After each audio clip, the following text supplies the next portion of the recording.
Hello, I'm Dr. Eli Whitney of the Heart and Vascular Institute of Texas. I want to share information with you about palpitations, a very common heart ailment usually caused by abnormal heart rhythms.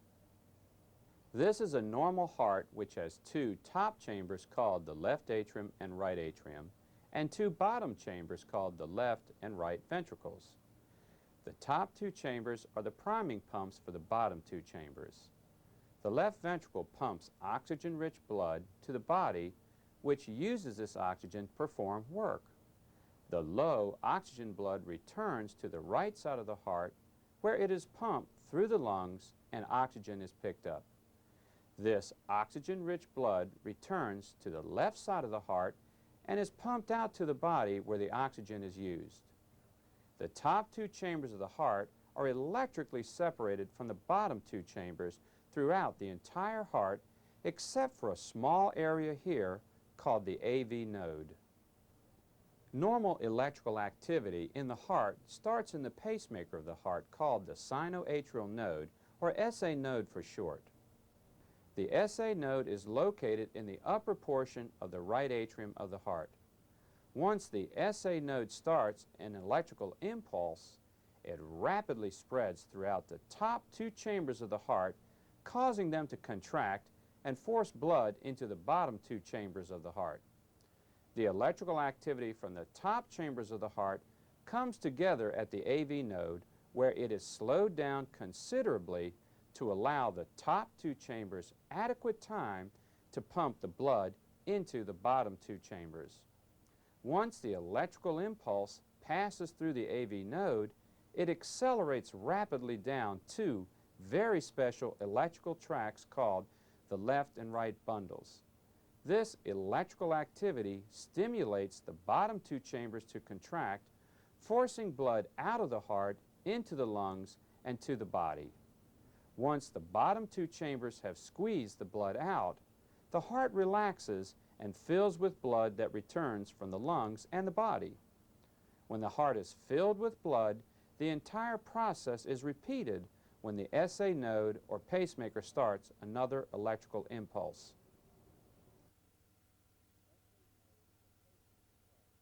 We call any disturbance in the normal electrical activity of the heart a dysrhythmia. The two major classes of dysrhythmias are problems in the top part of the heart and problems in the bottom part of the heart. The four most common types of problems in the top part of the heart are called FACCs, or premature atrial contractions, atrial fibrillation, atrial flutter, and paroxysmal atrial tachycardia, or PAT for short. PACs are caused by the firing of a second pacemaker in the top part of the heart. As a result, an early beat occurs. If a lot of these occur, the pulse can be very irregular. When atrial fibrillation is present, the normal coordinated contraction of the top two chambers is lost. The muscles of the atria wiggle much like worms on the ground. As a result of this, the proper emptying of blood from the top two chambers into the bottom two chambers does not occur, and the efficiency of the heart is markedly reduced. In addition, when atrial fibrillation develops, the heart rate increases very much and becomes very irregular.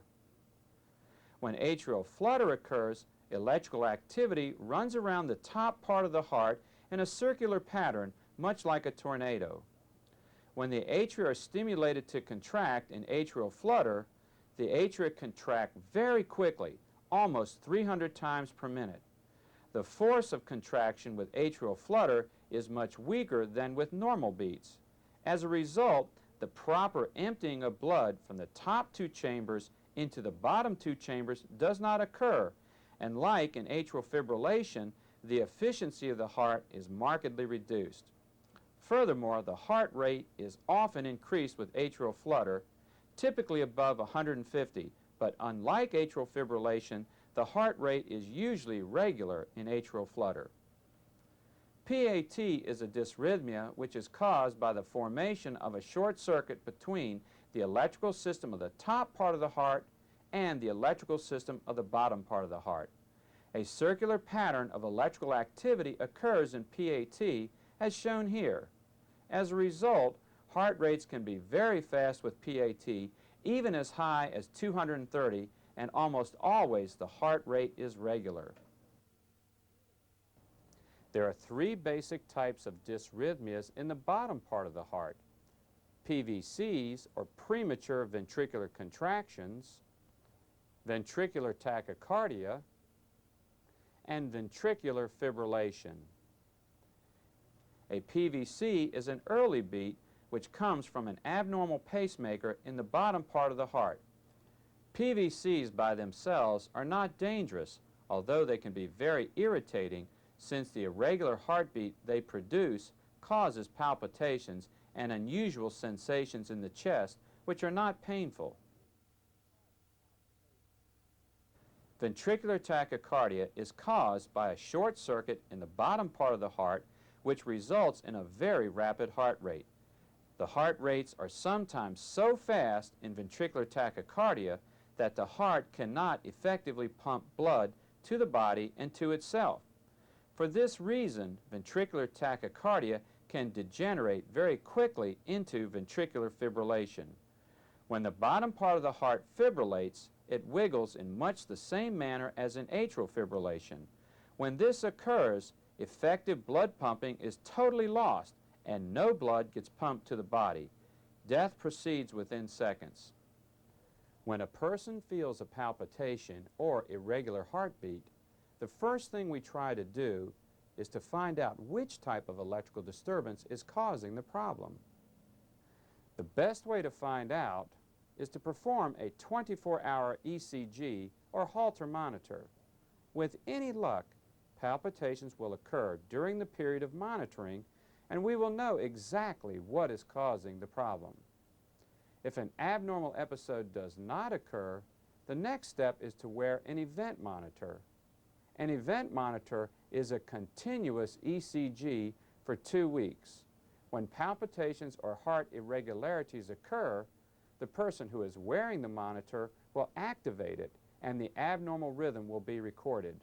We will then know exactly what is causing the problem and then be able to give you the best treatment. The next part of the workup for palpitations is to see if there are any abnormalities in the size, shape, thickness, and function of your heart. An echocardiogram examines your heart the same way a sonogram examines a baby that is inside a mother. The echocardiogram can tell whether or not your heart muscle is strong, stiff, or abnormally thick. In addition, the echocardiogram can tell whether or not the valves in the heart are working normally, whether or not there has been a previous heart attack or heart muscle damage, whether or not there are any abnormalities in the thick covering around the heart, and an echocardiogram can even determine the peak blood pressure inside the lungs. The reason we want this information is that many of the electrical rhythm problems listed above are not dangerous to a person's health when the heart is basically normal and strong, but can be very dangerous in a person with an abnormal heart. In addition, the results of the echocardiogram can help us determine if you need therapy and which form of therapy would likely be best for you. I hope this educational video has helped you better understand your heart and how we routinely evaluate patients with palpitations. If you have any questions, please don't hesitate to ask. I'm Dr. Eli Whitney.